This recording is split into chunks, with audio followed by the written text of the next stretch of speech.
Okay, just hang on. And you can start. Hey, so welcome everybody to another FBS Chat. Tonight we have the wonderful Gil Greene, Emeritus Professor from Ohio State University, who we have been having Zoom calls with over the past few weeks. He has a wealth of knowledge, loads of videos that we're trying to steal from him, but he's not giving it up. He just won't give them up.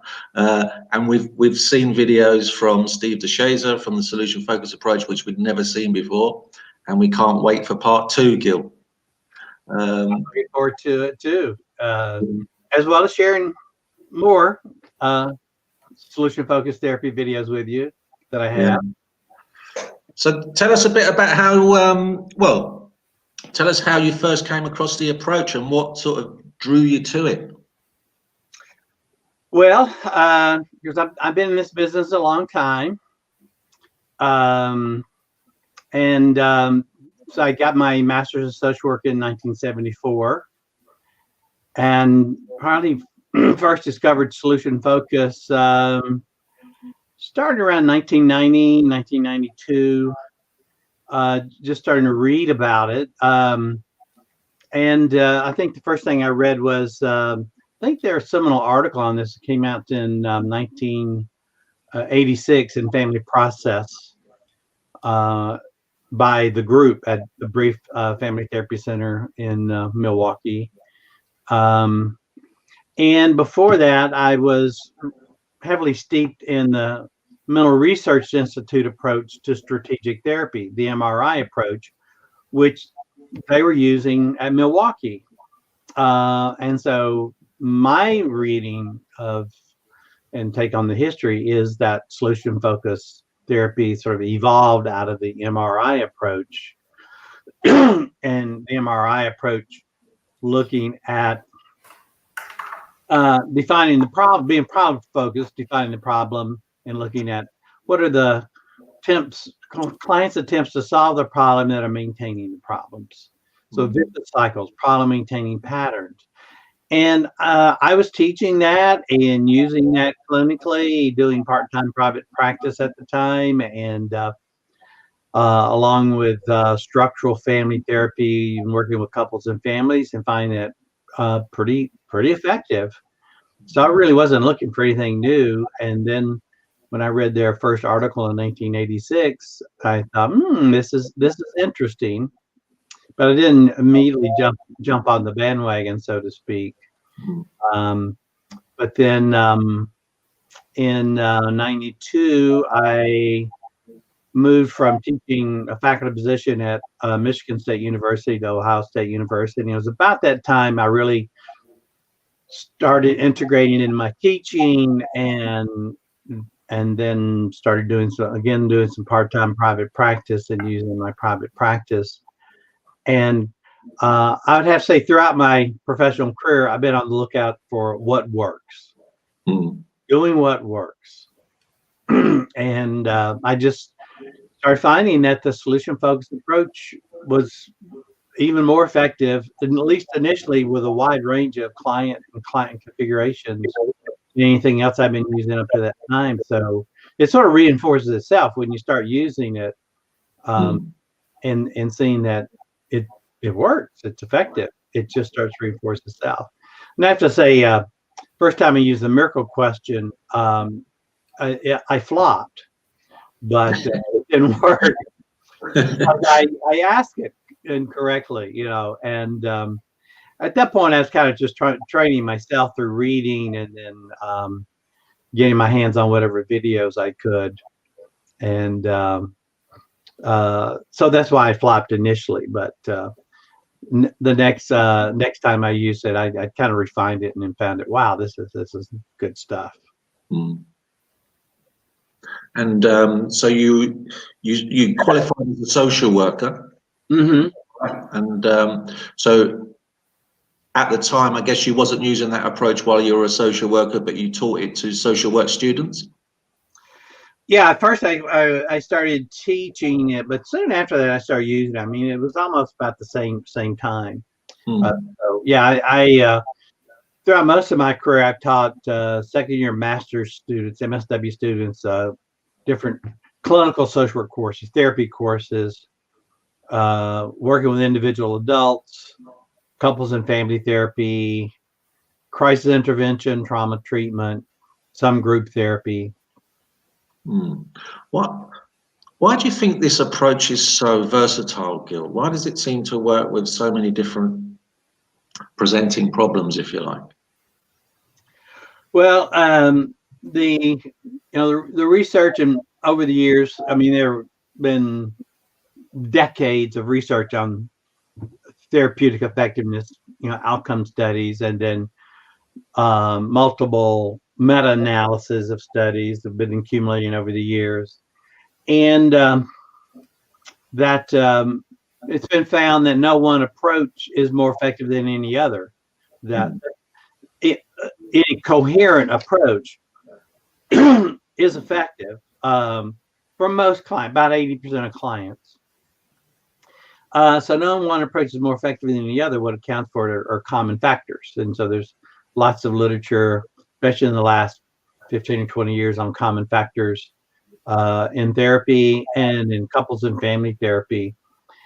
And there's no research to back this up, but I just think the solution-focused approach encompasses the common factors, delivers more of the common factors than any other approaches that I'm aware of. Again, it's not saying that the research shows that solution-focused therapy is any more effective, but I think that you master the solution-focused approach and you can get more accomplished with more different kinds of clients, regardless of diagnosis, presenting problem, or configuration. When I say configuration, being individual, couple, family.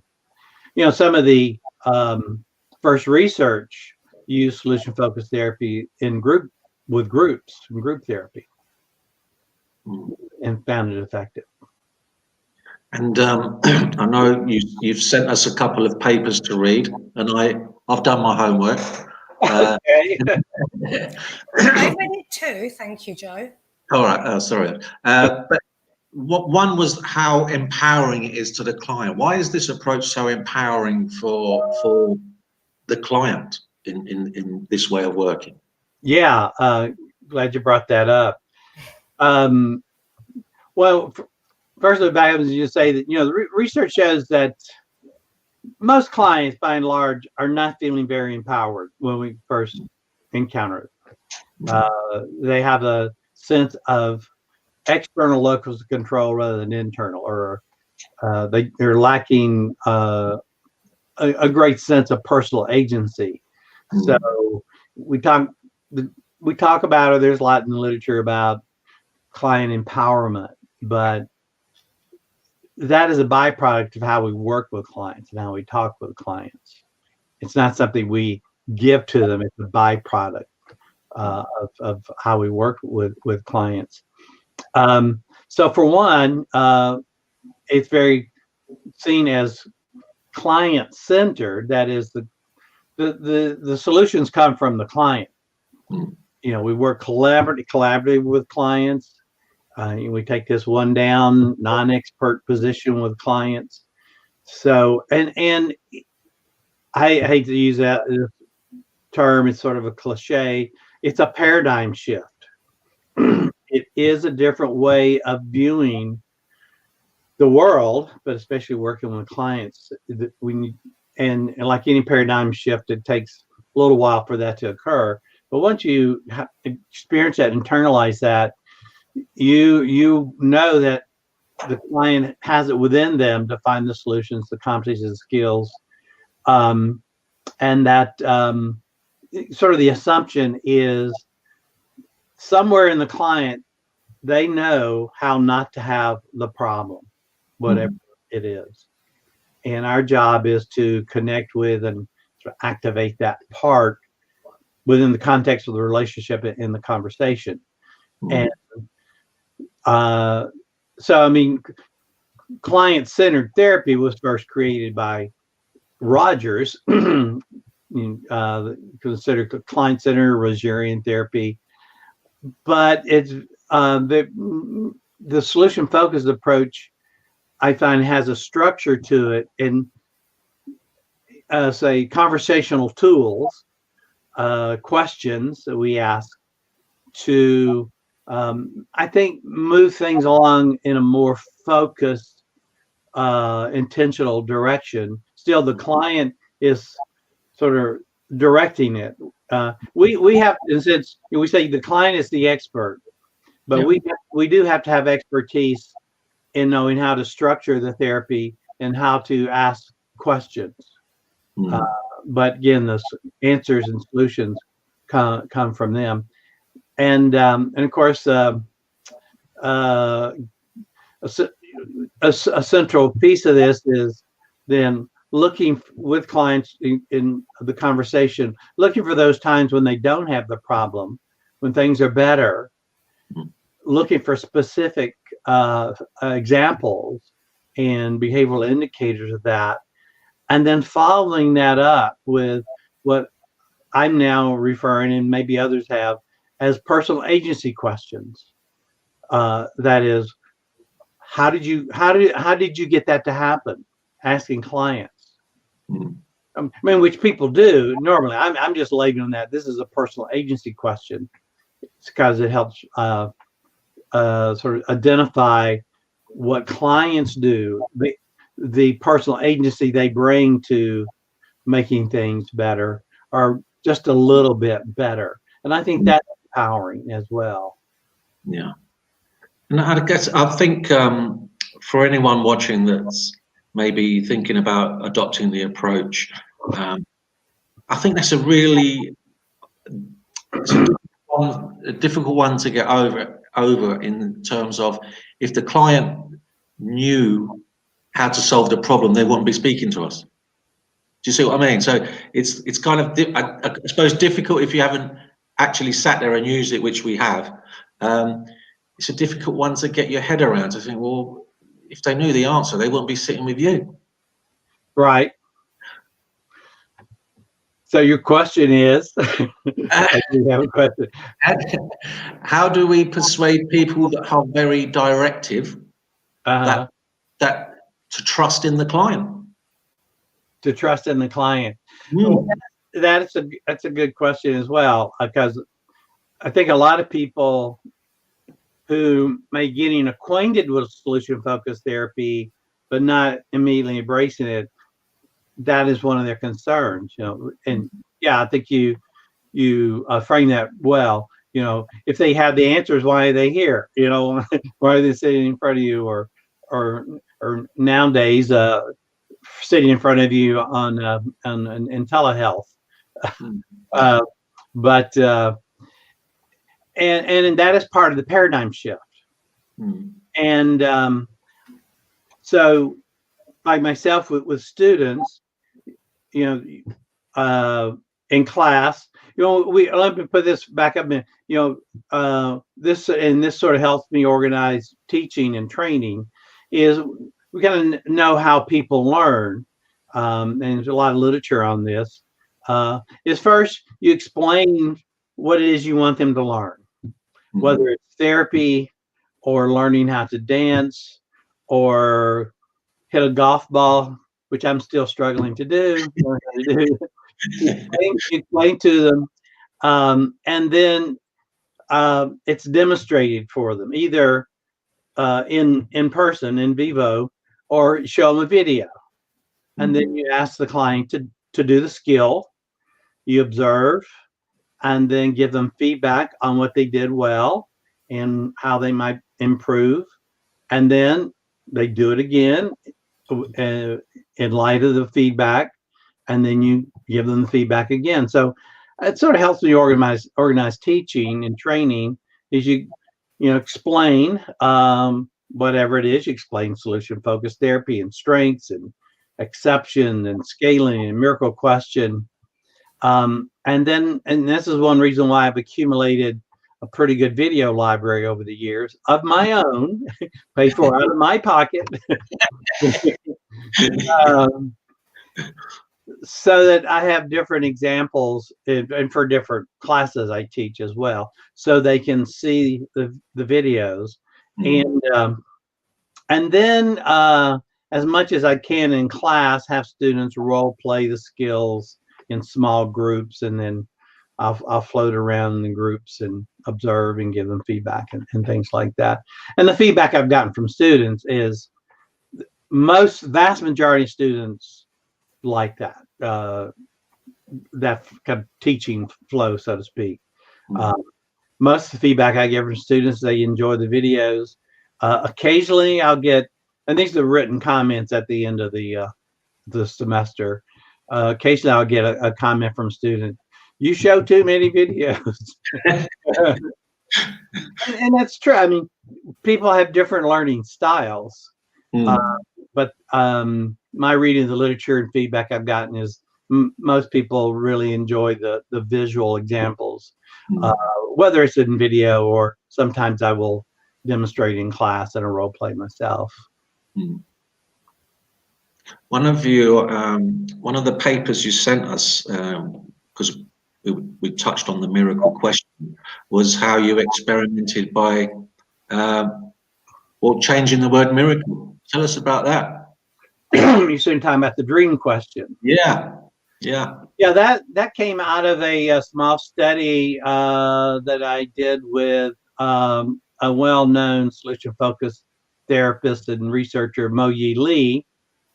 Soon after she joined the faculty at Ohio State, I came in 92, and then I think she came in 95, and she got a small seed grant and to do some research. And so through my connections, we got her hooked up with a community mental health center here in Columbus. And so together with a couple of supervisors in their outpatient program and some of their frontline therapists, we did a small pilot study on, we had a 6-session protocol for working with clients who met the diagnostic criteria for depression.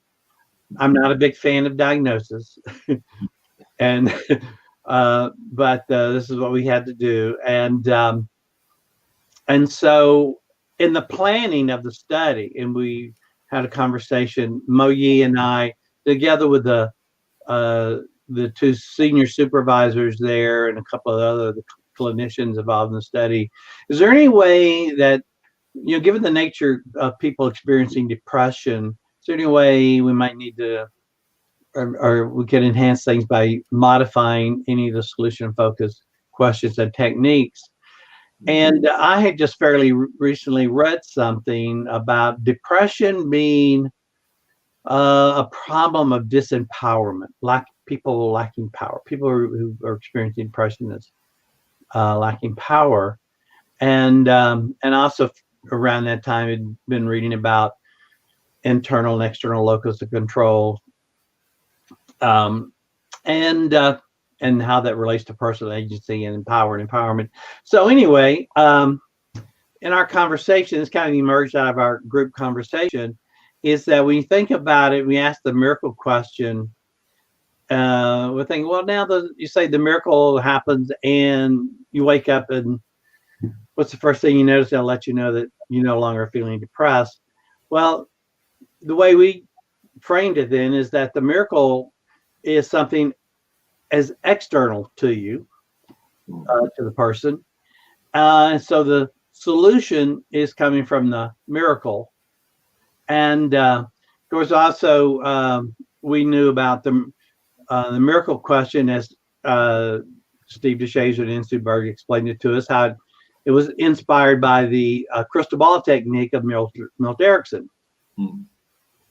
Well, also, I had read a lot of Erickson's work, and I had been trained, had some training in hypnosis myself, and I was also aware of the fact that he at times would say to clients that the answer might come between sessions, between seeing them, might come to them in a dream.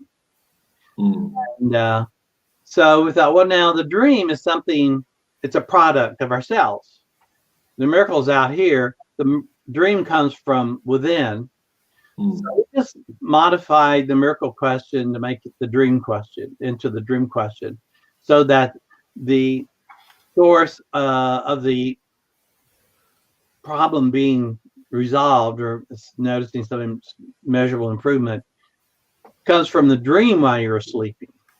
And then we say, and so when you first wake up, you know, you had this dream, you found the resources you need for the problem to be resolved.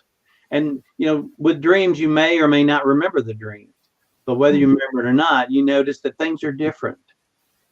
And in this case, of depression, you're feeling better. Depression doesn't seem to be so present as you first wake up. So what would be the first thing you notice that will let you know that you have this dream, and the dream provided the answers and resources you needed? I'm kind of mangled. I'm just very much paraphrasing the dream question, but it's like I said, a variation on the miracle question. Does that answer your question about that? And honestly, that in the study we just gave that to the frontline clinicians who were doing the therapy, and we were collecting data from their work. We gave that as an option, and we had the frontline clinicians video record the sessions for later supervision and analysis. And one of the senior supervisors had a client young man, probably 21, 22, and was very, very depressed. And he came in, he had a baseball cap on with an oversized bill and his head down, and you couldn't see his face. And the therapist, his first name is Rich, he asked all the solution focused questions, including the miracle question, and this client just didn't raise his head. And we watched the video after that session, and then we said, well, maybe try the dream question. So the next session, same thing, the client came in, he was like that. And so maybe 5 or 10 minutes into the session, Rich asked the dream question, and the guy raised his head. And for the first time, you could really see his face, and he started getting more animated and engaged in the conversation. For some reason, that question just really clicked with him. I have a few questions, Gil, that people are asking. So I'll start with Yuri's one. How about clients who have their own ideas about psychotherapy? For example, they saw in the movie psychotherapy similar to psychoanalysis, and their expectation is different from your practice. Does this happen? Good question. Well, that also the research shows that really what's important in terms of the common factors is the fit between your approach and also just you as a person, as a therapist, and the client. And that if you know this right from the beginning, the client has some really preconceived ideas about therapy because of a show they watched or movie. So it's important to explain how you work. How do you work with clients? And is that something they're willing to try? And to see if they're willing to buy into it. Client buy-in to your approach is very important. And if the client doesn't appeal to the client, then you're not the person for them. But if they say, I'm willing to give it a try, then you go from there and check with the client. In terms of the common factors, there's let me just mention those, if that's okay with you, what those are, because it kind of fits here. Therapeutic alliance, and that's been operationalized as consisting of positive affective bonds, mutual agreement upon goals, and mutual agreement upon tasks for achieving those goals. Now, I think the first two, solution-focused therapy, does really well by focusing on strengths, really just being empathic, being interested in people, and then the emphasis on goal setting. I just think the solution focused approach has just contributed good stuff in the literature on how to do goals and the importance of goal setting, how to operationalize that.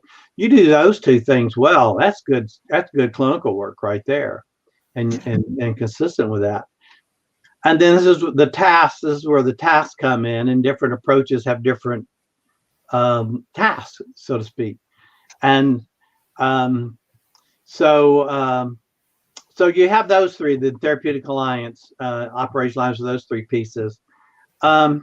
The other, a couple other things that have been added to the literature, sort of by the modern day godfather of the common factors, is Bruce Wampold, psychologist. I think he's at the University of Wisconsin in Madison, and has written extensively, done many meta-analysis of various kinds. But something he emphasizes, as well as others, is, does the client respond to your approach? This is where a fit comes in, and also therapists' allegiance to their model. And by therapist allegiance, I'm talking about, does a therapist believe in the effectiveness of their approach? So are they confident in it, but also are they competent in it? Therapist allegiance. And then client, quote unquote, buy-in to it. That and a proxy for that is, does the client get better? Do they keep appointments? Do clients keep appointments? And are they making progress? And for me, using scaling is every session is a great way to monitor progress. Scale the problem and the goal. And I like to use 0 as the worst the problem can be, and 10 is complete resolution of the problem, and say that with clients, and use that to monitor progress. If the client's not keeping appointments and or missing appointments, or they're just not getting better, they're bogged down, then that's feedback to us that we need to try something different, so to speak. Or maybe you're just not the best therapist for that client. Maybe a referral would be in order. I hope that answers the question. We have another question. This is from lovely Ginny, who we've obviously given her a bit of a headache. So is it that the catalyst for change is external, implied within the miracle question, or do we continue to feel the actual changes come from within, head hurting? Head hurting. Well, we're lucky that's all. We're lucky that's all Jeannie said. Actually, I find the miracle question works well most of the time. Now, I think sometimes it doesn't really work with some clients. It just, or doesn't. It's not appropriate for them. Maybe they just not religious, or maybe they have their religious beliefs have a different take on miracles. For some people, it just doesn't really connect and resonate. But most people it does. And most people it is effective.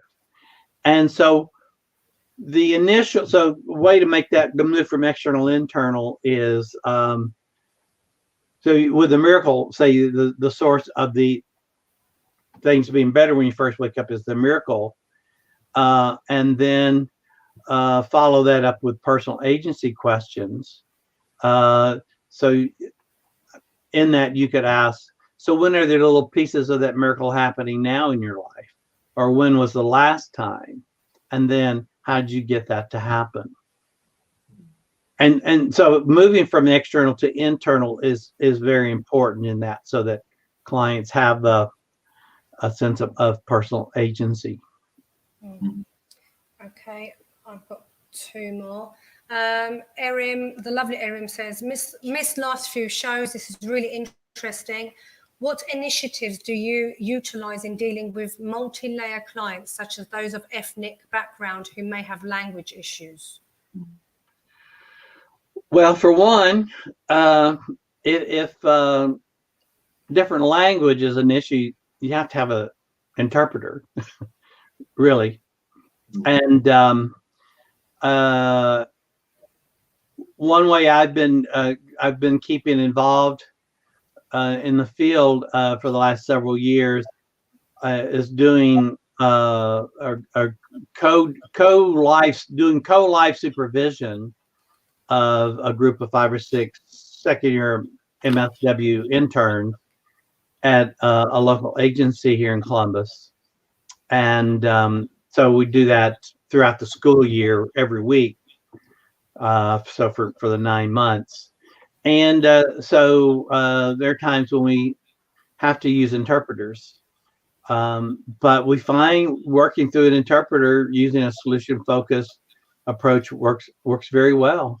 It just slows down the process a little bit, but that's okay. Yeah, I've actually found that as well. I was having a discussion with Joe about this skill.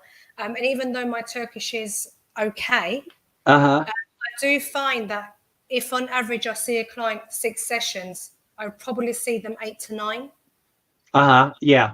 Because within the solution-focused practices, you need to be able to use the client's words, and sometimes the translation isn't the same. So I've almost got to play around with those words until they get it. Because asking the miracle day question in Turkish it sounds terrible when you translate it. So I ask about it in a roundabout way, but I still get it. But it does add on a few sessions, but you can get there. Mark, our lovely Mark. Well, before we get to Mark, that's a good question, Mark. But or we can come back to it, the previous question, unless if you're interested. No, carry on. Well, conversation about cultural differences. How does solution-focused approach work with clients of different cultural backgrounds? Your example, Aisha, with how miracle question in Turkish sounds awful. I mean, really is a good example of that. But I think to me, I think it is one of the best, if not the best, approach cross-culturally, because you're really tuning into the clients and it being so client-centered and working with what are they customers for, and being strength-based and looking for their exception and building on their exceptions and competencies. That's different than what most people have experienced if they have any previous experience in social service agencies, other mental health agencies, and that really resonates with them.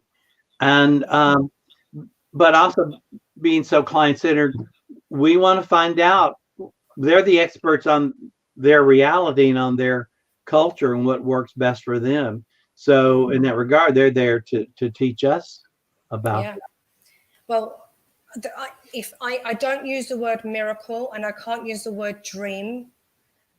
So what, and this is probably because my vocabulary isn't brilliant in Turkish. But the way that I find that I ask is, if you went to sleep, you went to bed tonight, and you wake up in the morning, and the problems no longer existed. And I kind of play it that way, without using the word dream or miracle. The problems no longer existed. You woke up and it wasn't there. Yeah, that's good. I like that. Yeah.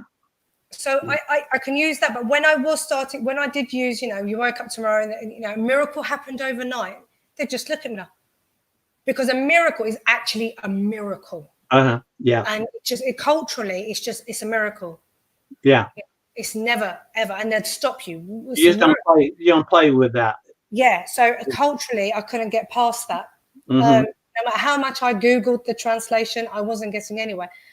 So I just changed the language that I was using where they would understand. Yeah. The miracle question, because it's so different and novel, it's an intervention in and of itself.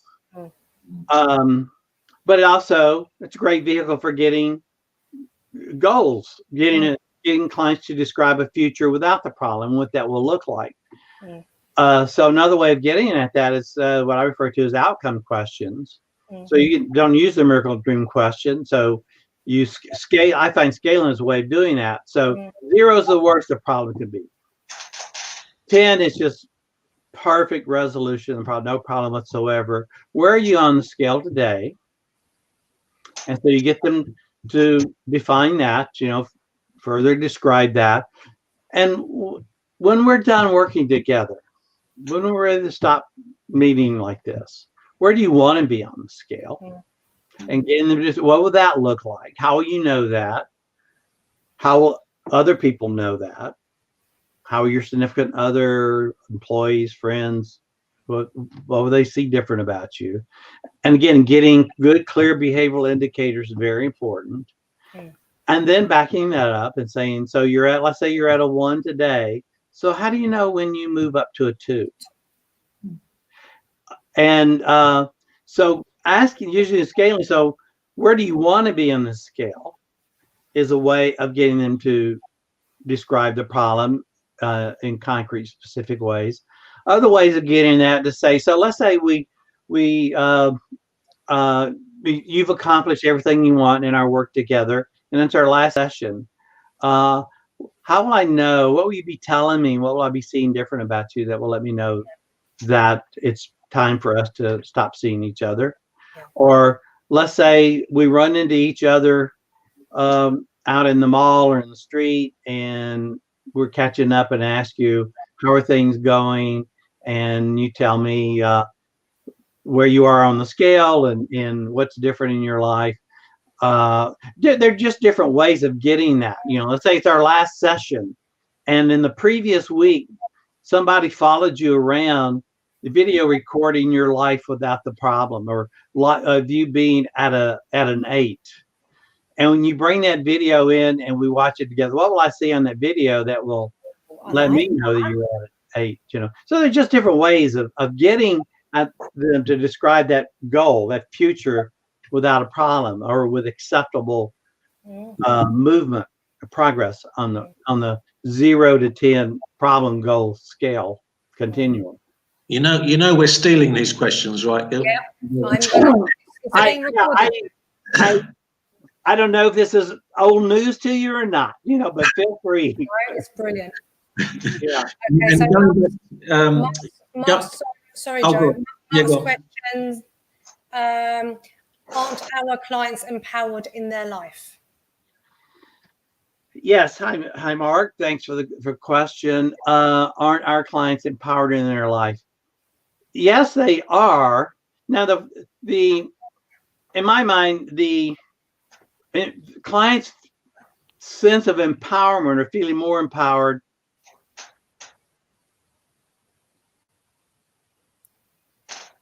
Oh, Gil, we can't hear you.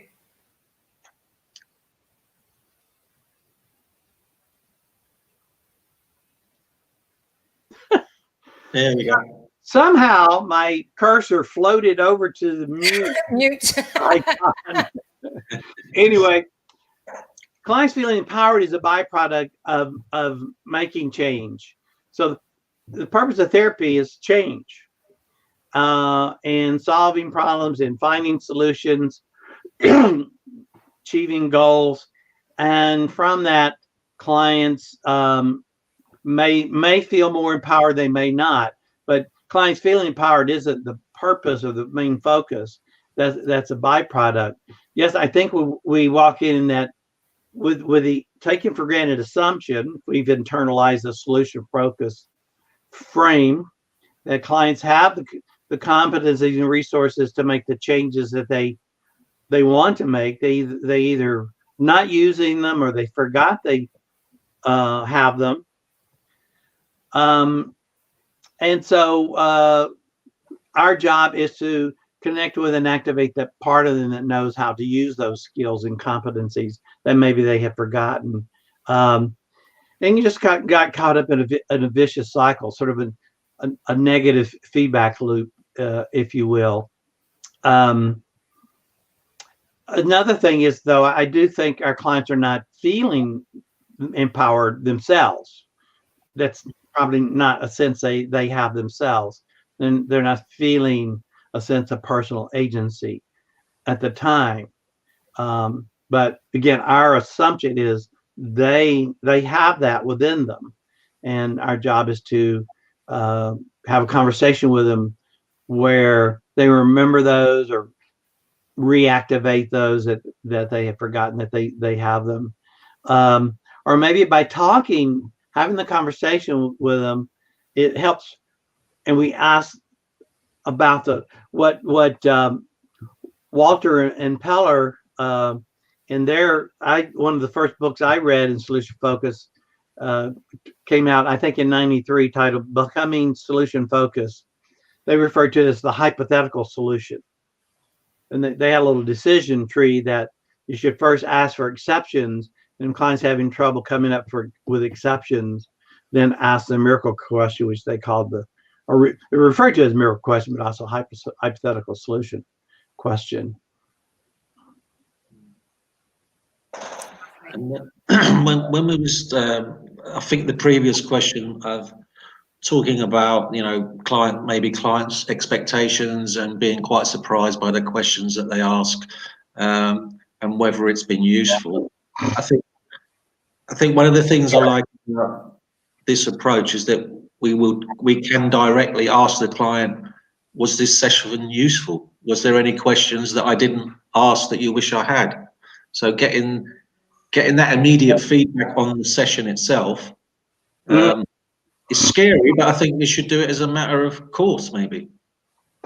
Oh, I think so. I definitely think that's helpful. You can even use scaling on that. So on a 0 to 10 scale, how well did this session go for you today?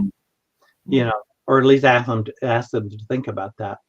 I sometimes ask that question at the end of a class. Are you scared though? Does it? Even if you feel it's gone really badly, is it still worth asking?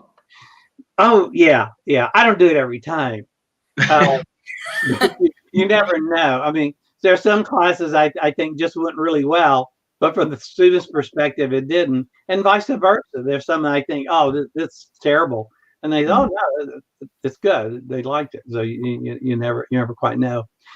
But Joe, you mentioned, you used the word expectancy or expectation, and that makes me think of something again that I find so good about solution focused therapy is the issue of and this goes in, I think, kind of overlaps with clients feeling empowered, is hope.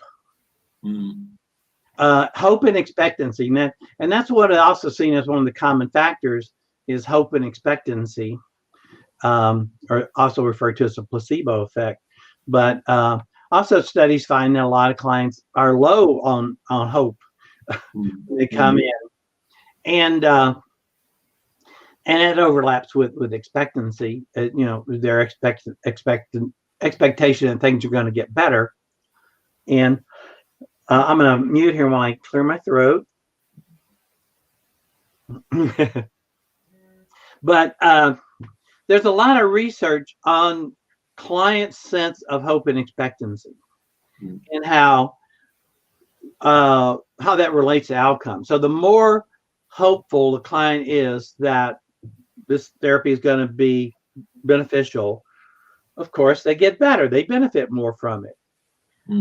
But we don't always have clients coming in with a lot of hope and expectancy. There's been some research, but much less, but some research on the therapist's sense of hope and expectancy for the client. And I think that's something solution-focused therapy, by its very nature, communicates to clients through the questions that we ask, through the relationship we develop, and the posture we take, being taking a non-expert position, a one-down position, that it sets up a positive self-fulfilling prophecy. And there's a lot of research on self-fulfilling prophecy, or also related to behavioral confirmation research on that. So it's very important for us to have a sense of hope and expectancy that clients can and will get better.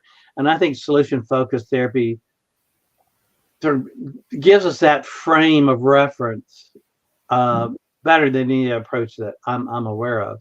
And by the way, I'm aware of all the most all the approaches out there, having been in this field since 1974 when I got at my MSW. I've read and learned and taught many other approaches as well. And so I sort of come to solution-focused therapy from an informed position, I think. You know, in your you said you had some private practice as well, Gil. Mm-hmm. Do you have a mix and match approaches, or are you always sort of completely solution focused, or do sometimes you bring in things from other? Your wealth of knowledge is amazing. So, well, I think I am integrative, but I think the approaches I integrate are strength based, starting with solution focused and narrative, which I think are kind of first cousins, and they overlap nicely, though they are somewhat conceptualized from different perspectives.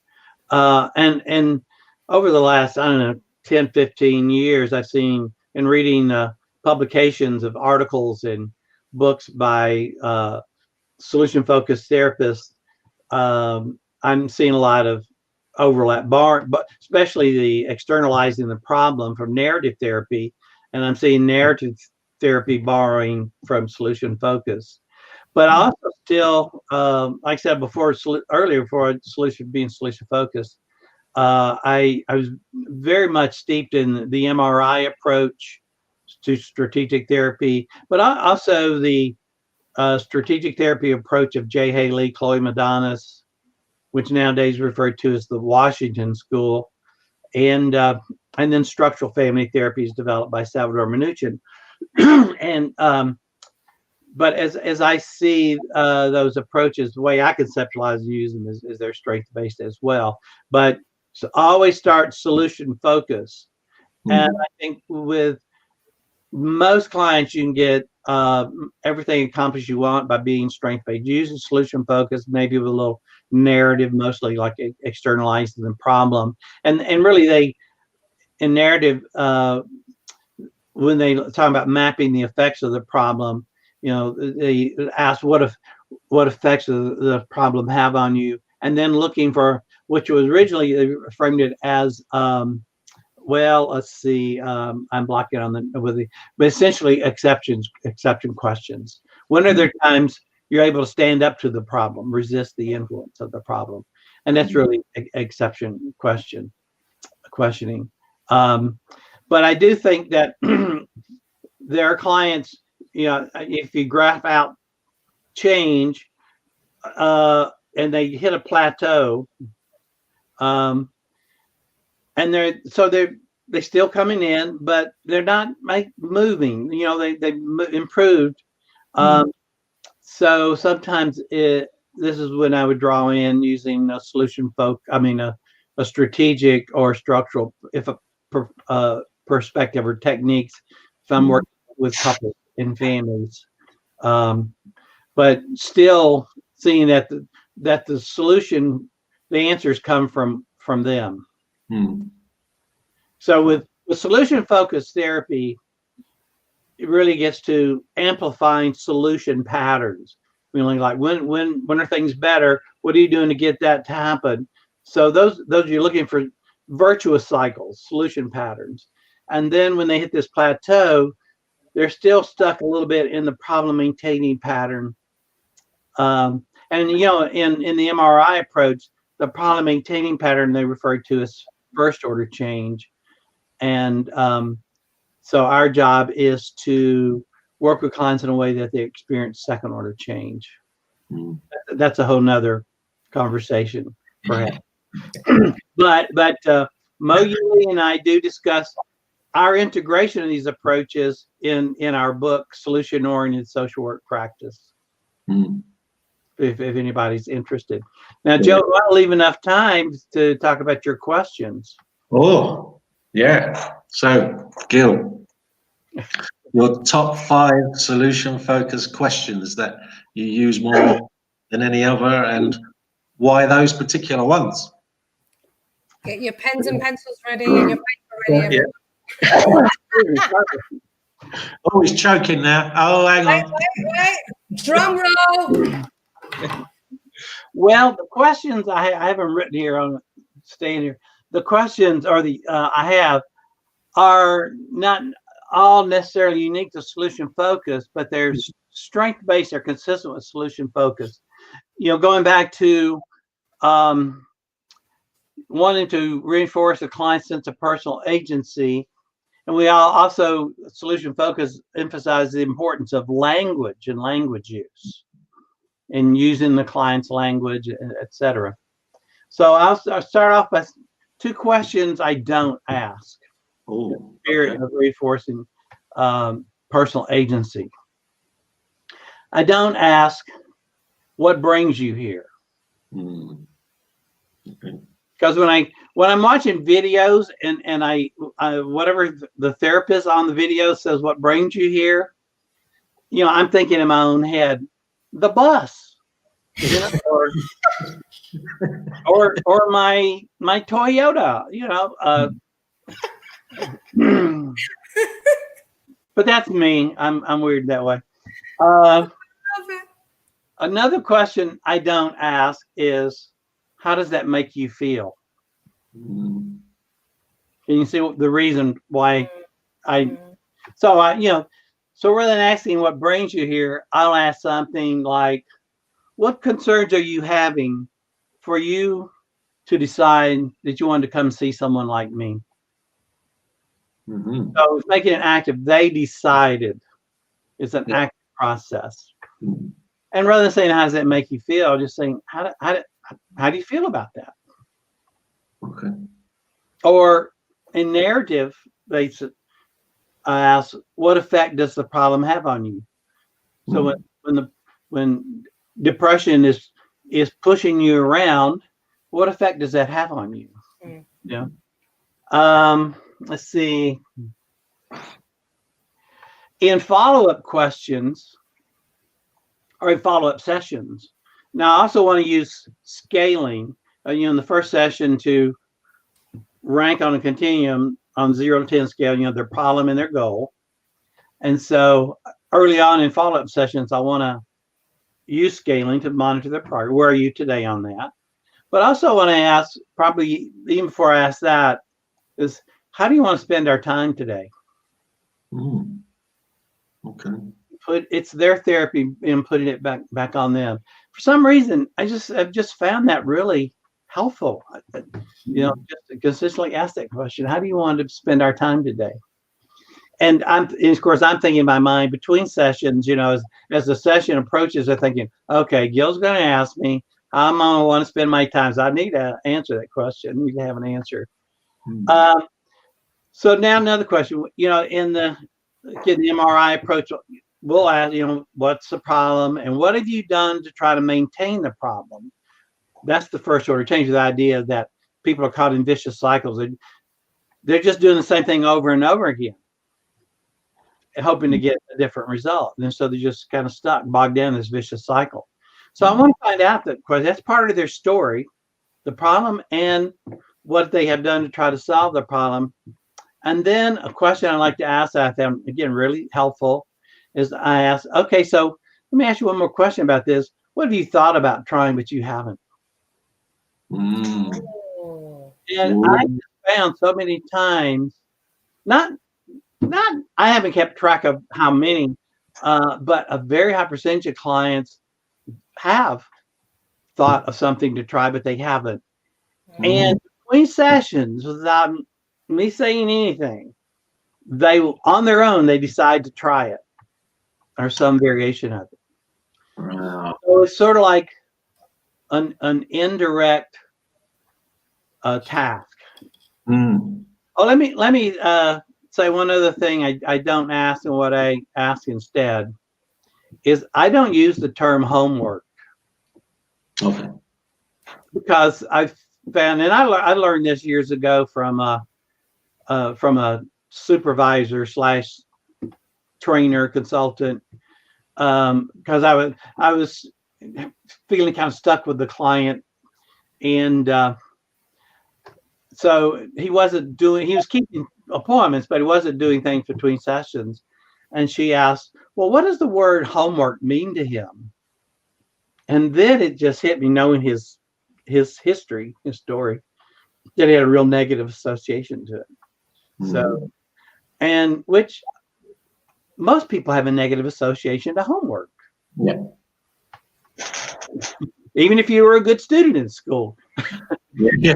None of us like doing homework, you know. Yeah, go on. So rather than using the term homework, I just said between session task or between session activity.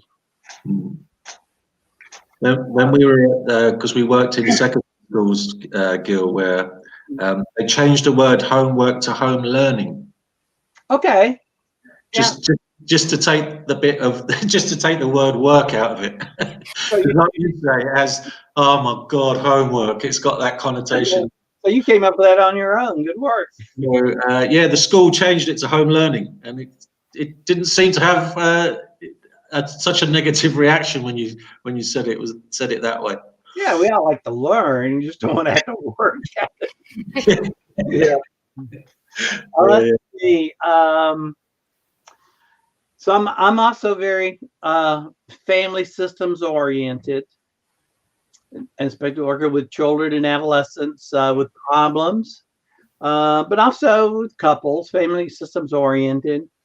And so another question I came up with, and also I like doing genograms, and there is some literature on using a solution genograms from a solution focused approach. And so, but this was something even before I learned solution focus and saw these publications, which came a few years later in the literature, I kind of came up with these questions to sort of get the conversation and talking about family. Is who in your family is giving you the best advice? Oh, okay. So that's a way, because I don't like to go in and just do a genogram interview. I want to get as in the conversation as they're giving me family information. I'm doing the genogram on a pad in my lap, which I share with them and show them. So I wouldn't necessarily ask questions about family or family of origin. I would just listen for it. But if they weren't, and most people would eventually, but if they weren't, then one way to get them to talk about that was this question is, like I said, who in your family is giving you the best advice? And another variation of that sort of is who in your family has had a similar problem like this, and what they do to successfully deal with it. Oh, yeah. So way of getting them to talk about family, but also in terms of positives, in terms of strengths.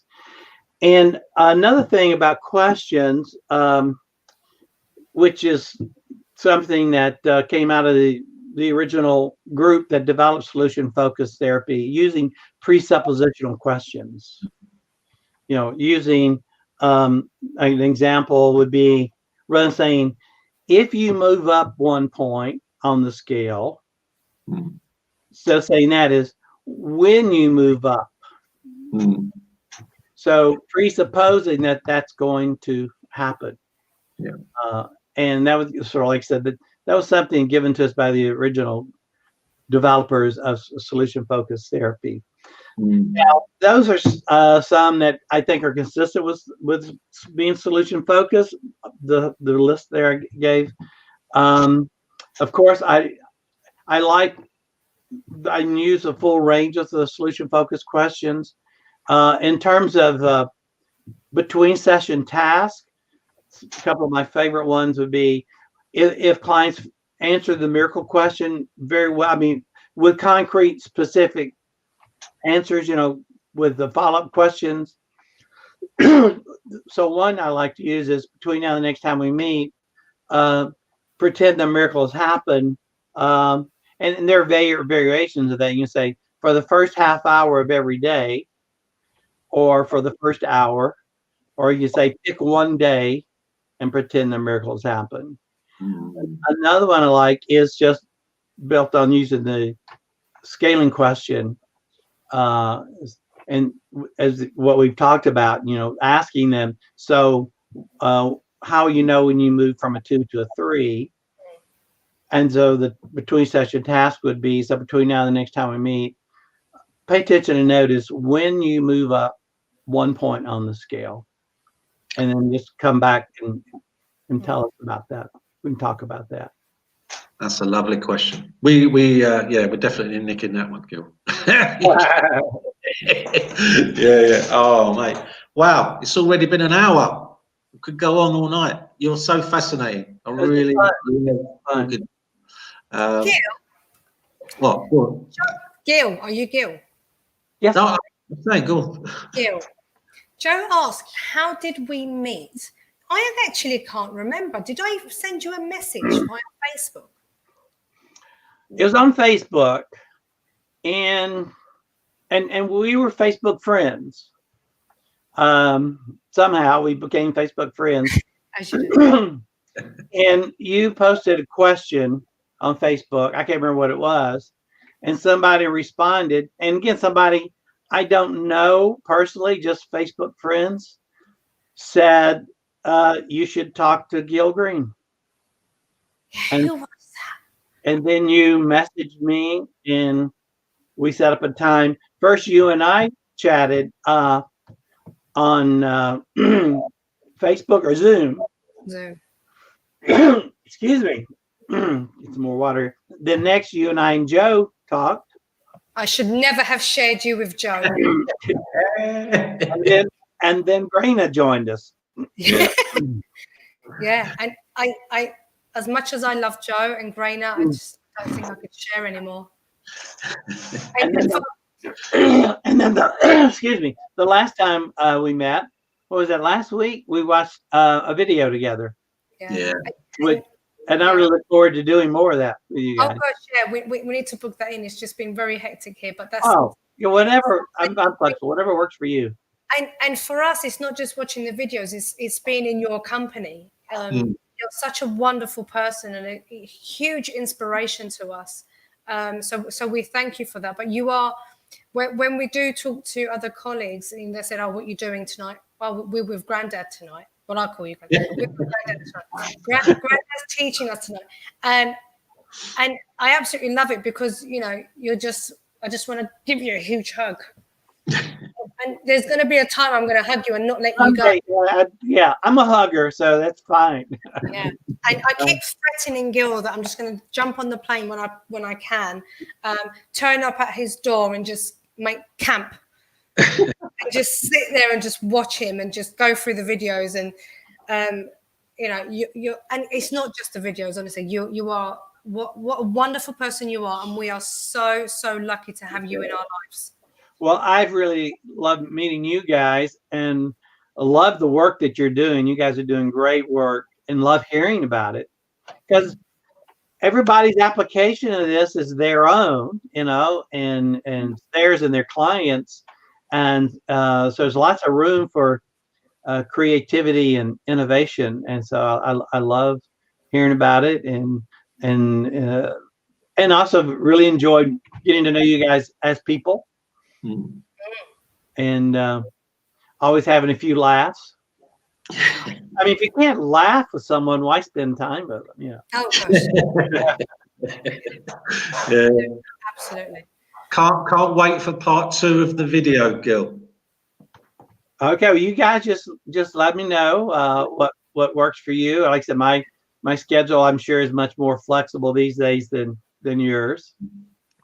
Brilliant. Well, thank you so much for tonight. Well, thanks for inviting me. No, you're welcome.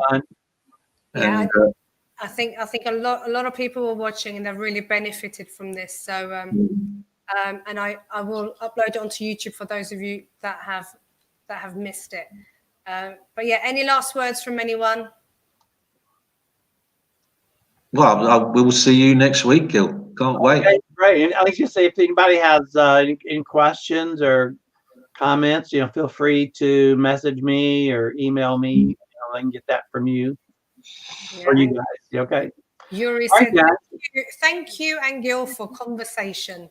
Thank you, Yuri, for watching. And Mark, I've got to give Mark a badge or something. I don't think he's ever missed an FBS chat. So we love you for that, Mark. And you are fantastic.